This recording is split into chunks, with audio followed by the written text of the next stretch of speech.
Welcome to Illuminating Catholics, podcast of the Diocese of Sioux City. I'm Dawn Prosser, Director of Communications for the Diocese. Together with Carmen Bauer of the Faith Formation Office, we will shed light upon topics of faith in the modern church. Our guests include Catholic clergy, religious sisters, and other experts in their fields to help us understand what's happening in the church today. We will explore issues, even the tough ones, and to find answers to common questions about Catholicism.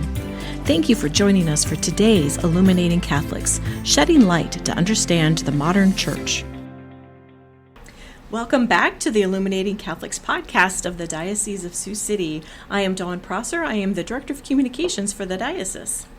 And I am Carmen Bauer, and I am the Director of Faith Formation. I told you she'd be back. Nice to see you again, Carmen. Thank you all for including us in your busy summer schedule to listen to another topic about the faith here on Illuminating Catholics. And be sure and take us on your next road trip. Don't have to listen to the radio or downloads. You can listen to us. So our guest today is actually from the Office of Faith Formation, which is Carmen's domain. So Carmen allowed us to get her away from the office for a while to record. Thanks, Carmen. Oh, she's great. I'm excited for our listeners to have the opportunity to get to know her. So we have Grace Mahaney here in the studio. She's going to talk a little bit about service trips and outreach and an exciting trip coming up. And this summer, she's actually helping out as an intern in the Office of Faith Formation. Welcome. Thank you. I'm happy to be here. Yes, welcome, Grace. We're excited to have a moment to talk to you. You know, your story is just one that I'm eager to learn more about you, but also just such a great example of the fruit that is at play, and just from your time here in the diocese growing up, and now your eagerness to serve the Lord. So I'm excited to just be able to learn more about you and what really drives you in life. So just to begin with, can you give us a little bit about your background, where you're from, what parish you attended, and where you went to school? Yeah, definitely. Thank you. So my name is Grace Mahaney, and I have lived in Sioux City my whole life. I went to Holy Cross Parish, and I just graduated in May from Benedictine College. I was studying nutritional science, and my plan is to continue working with the diocese for the summer before I move on next fall. I didn't realize you graduated. Congratulations. Thank you. Yeah, so Grace, she has been an intern in our office this summer. We are on the road a lot during the summer, so she's just been holding down the fort. And, she just started in June, but she is definitely giving everyone the impression that she's an expert. So she does a great job learning quickly and holding us all together and keeping us going. So what has been your experience in ministry so far throughout college? I know that you've done another internship as well as this one. Yeah, I have. So the summer after my freshman year, I did a program called Project Timothy with the directors of the Faith Formation department at that time. And that was really just a kind of an initial starting point, taste into all the different opportunities there are within the needs of the diocese. There was a group of about 6 of us, and we would travel around to different parishes and help the DREs in whatever way they needed help, sometimes making lesson plans, sometimes cleaning up, sometimes playing with kids. And kind of the culminating project of that summer was leading a young adult conference. And so we gave talks for that and learned a lot about logistical skills and other things that go on in ministry. So that was that summer. And then I was actually at Iowa State University the first year and a half of college, and I was pretty involved in my Catholic Student Center there.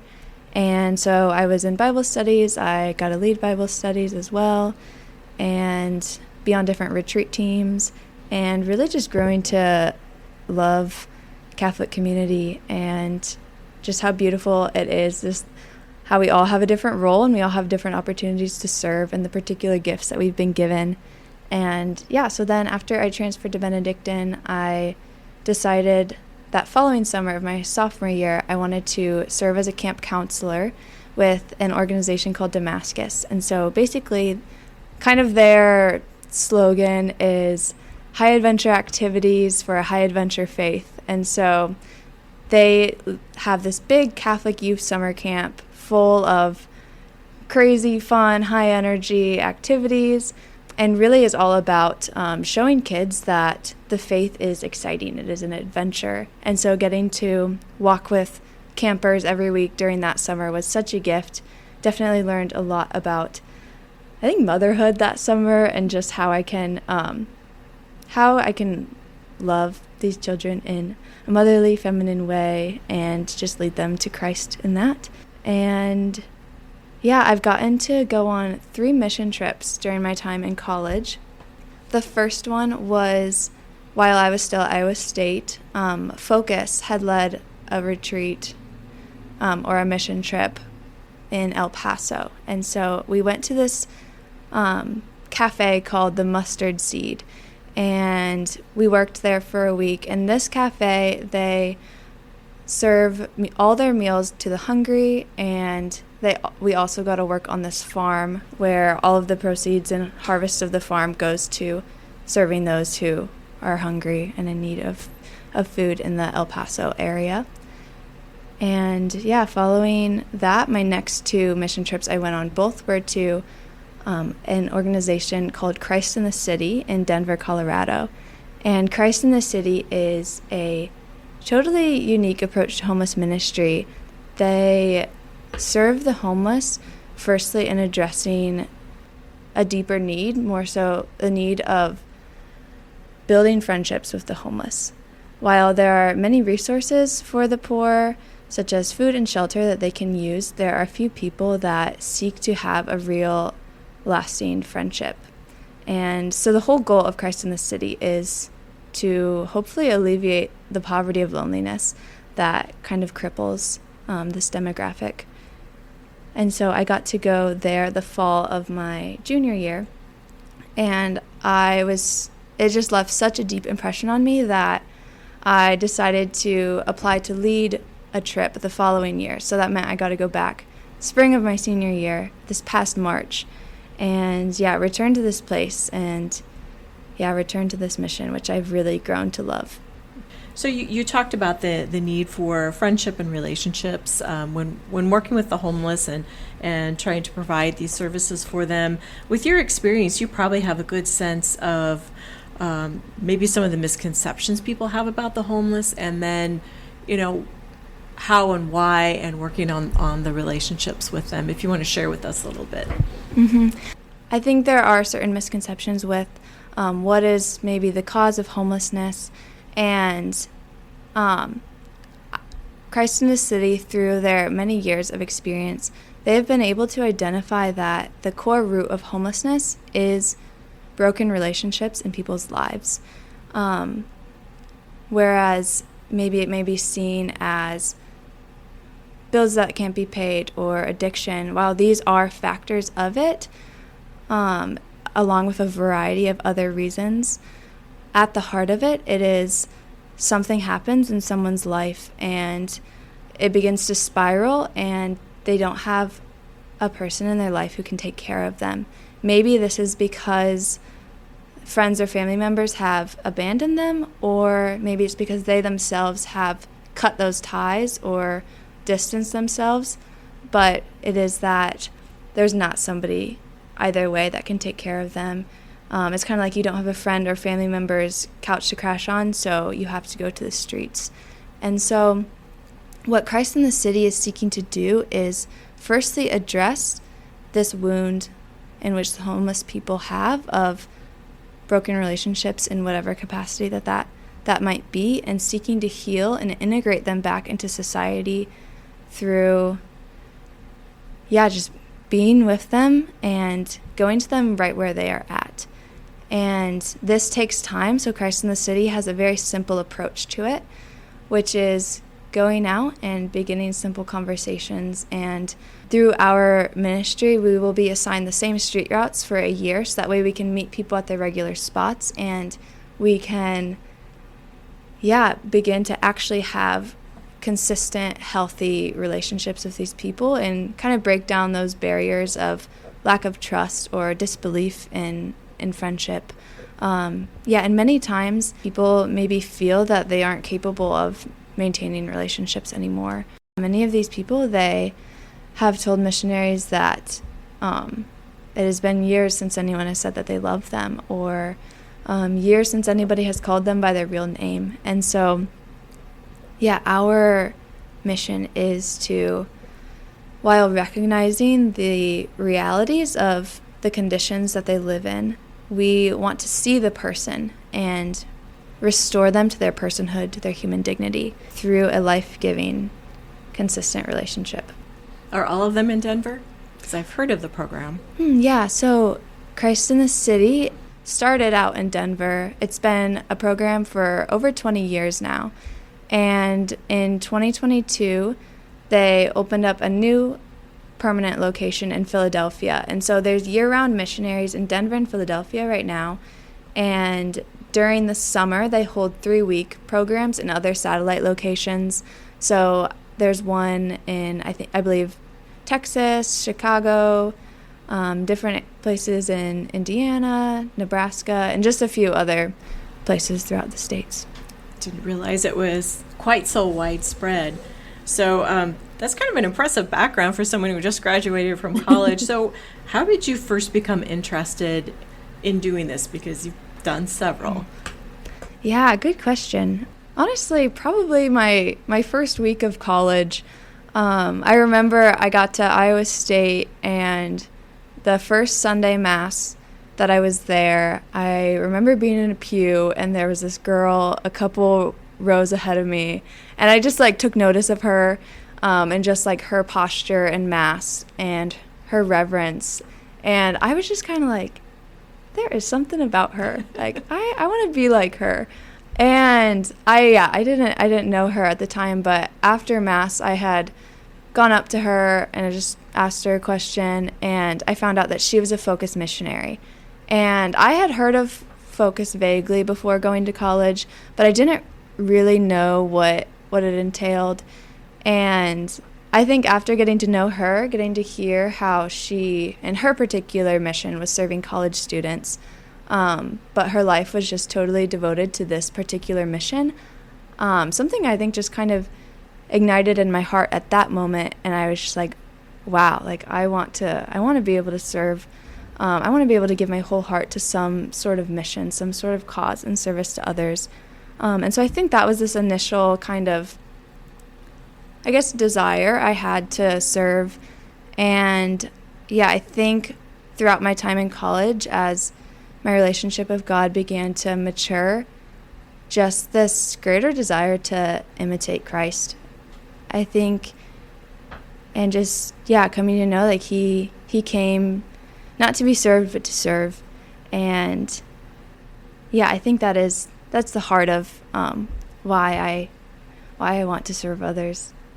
That is a wonderful testimony to your time at Iowa State. So when you were at Benedictine, how did you get involved in service projects or trips and so forth? Yeah, so at Benedictine, there were Focus missionaries, there were SBO missionaries, there's campus ministry. So they had a lot of options at Benedictine. I didn't particularly get super involved with one or the other, but I was always kind of attentive to the different opportunities given to me. And also being within the theology department, I got to hear a lot about the different opportunities.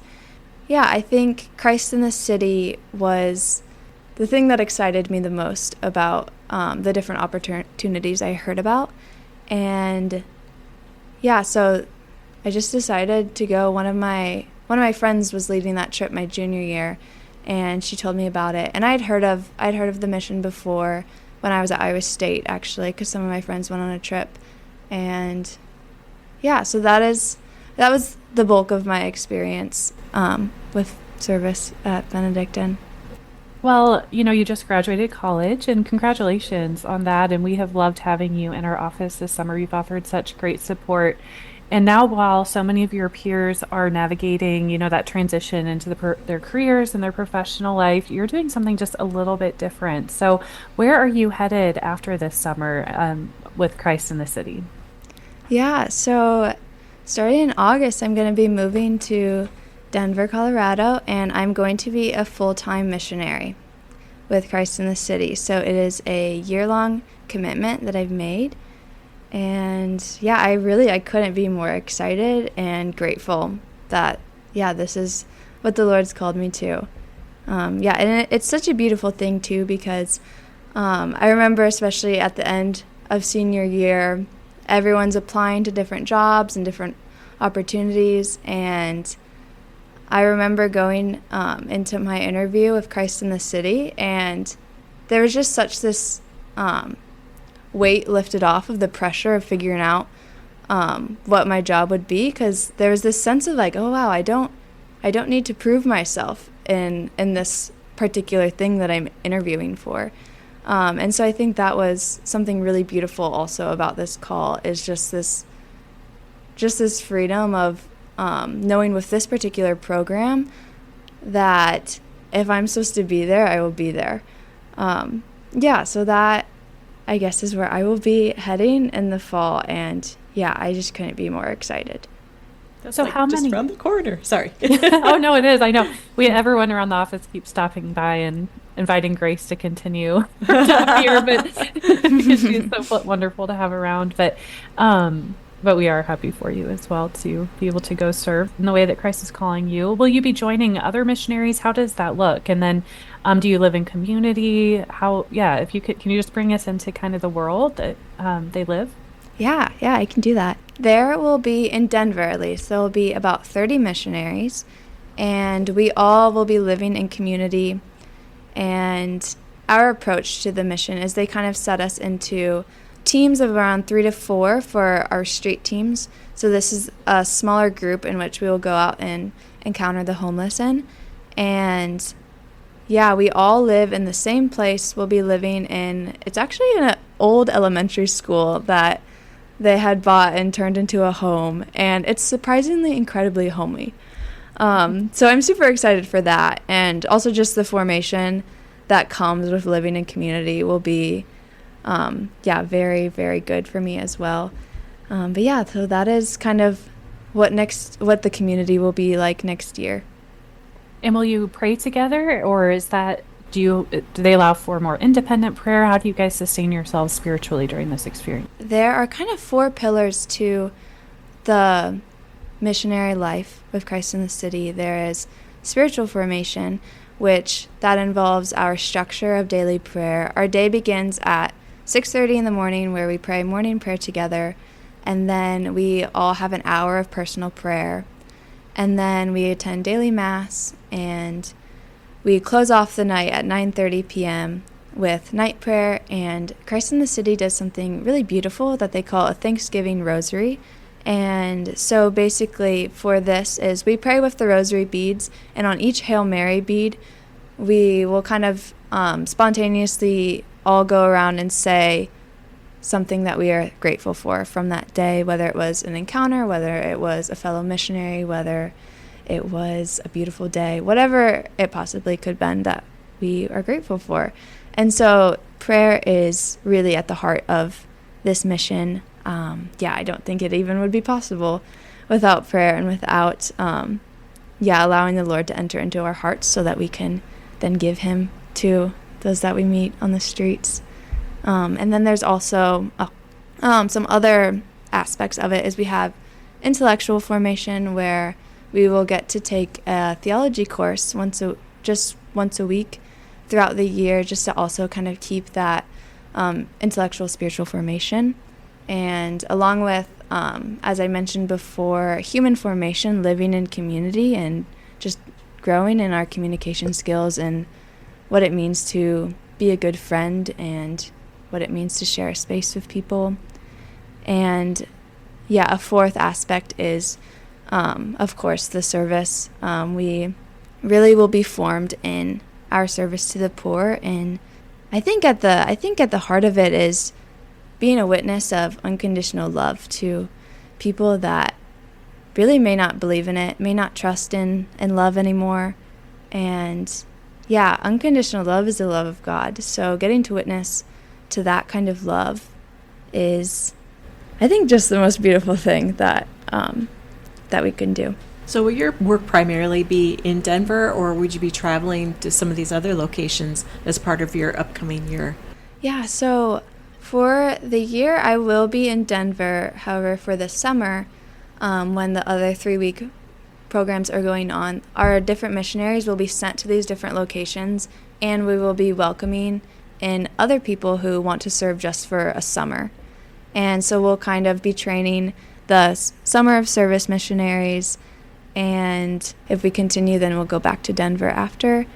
But yeah, so for the most part, I will be in Denver. That's so cool. And so in preparation for this summer, you've been doing many things, I'm sure, but one has been starting some fundraising.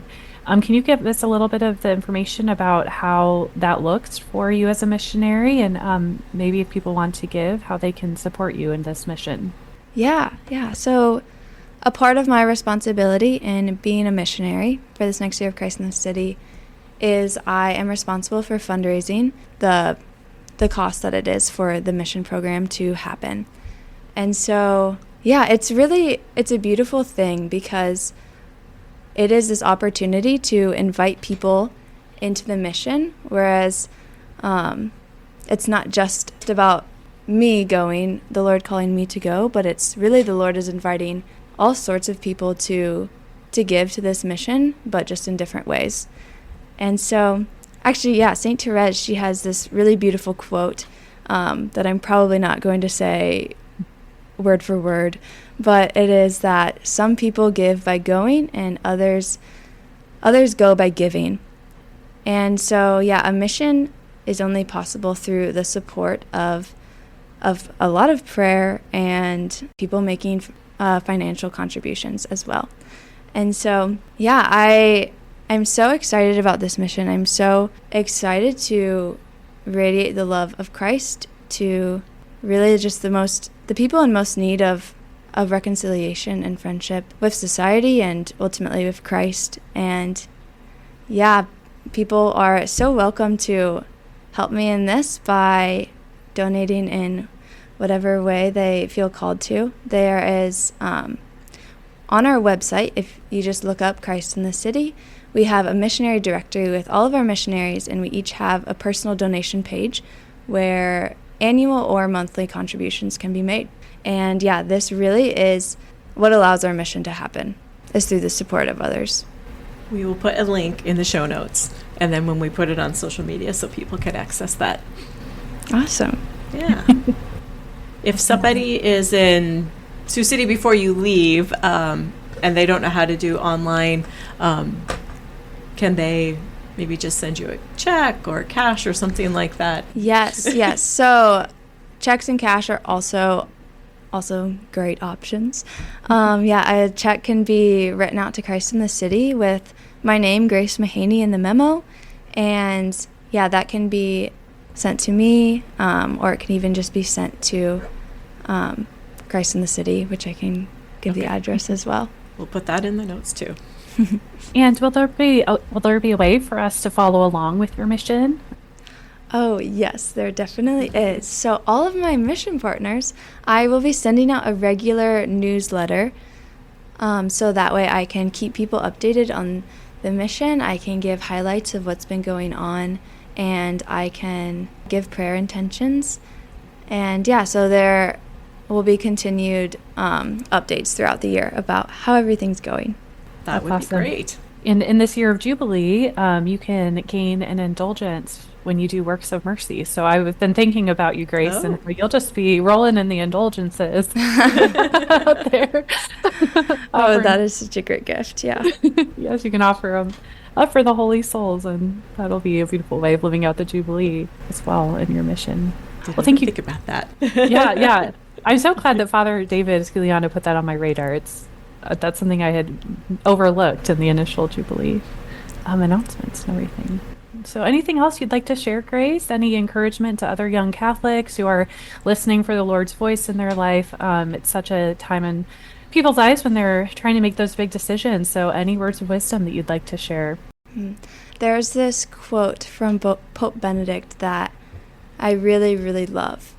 And once again, I will probably not quote it perfectly. It's all right. But basically what he's saying is, do not be afraid. Do not be afraid to open the doors to Christ. He takes nothing from you, and he gives you everything.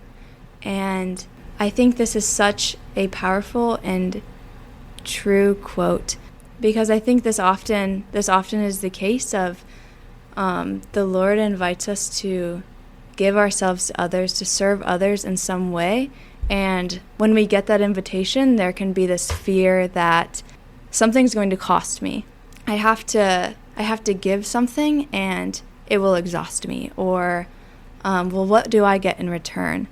And I think the best response to this is, just to trust what Pope Benedict says of, like, do not be afraid. Like, we are made to make a gift of ourselves, and that is the only way that we can find ourselves, also quoting Pope John Paul II.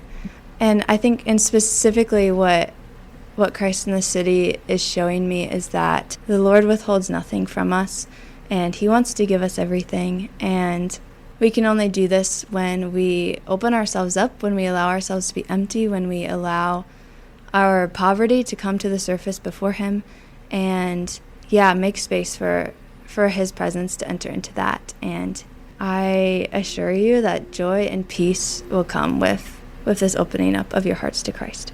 Well, how beautiful. And that's just a glimpse into what a gift Grace has been into our office this summer, just helping us out with so many administrative tasks, but also just bringing that witness, that light, and that warmth with her. So blessings to you as you transition into this time of mission in your life. Thank you for joining us today, and thank you for those words also for other Catholics, young or old, to really take to heart.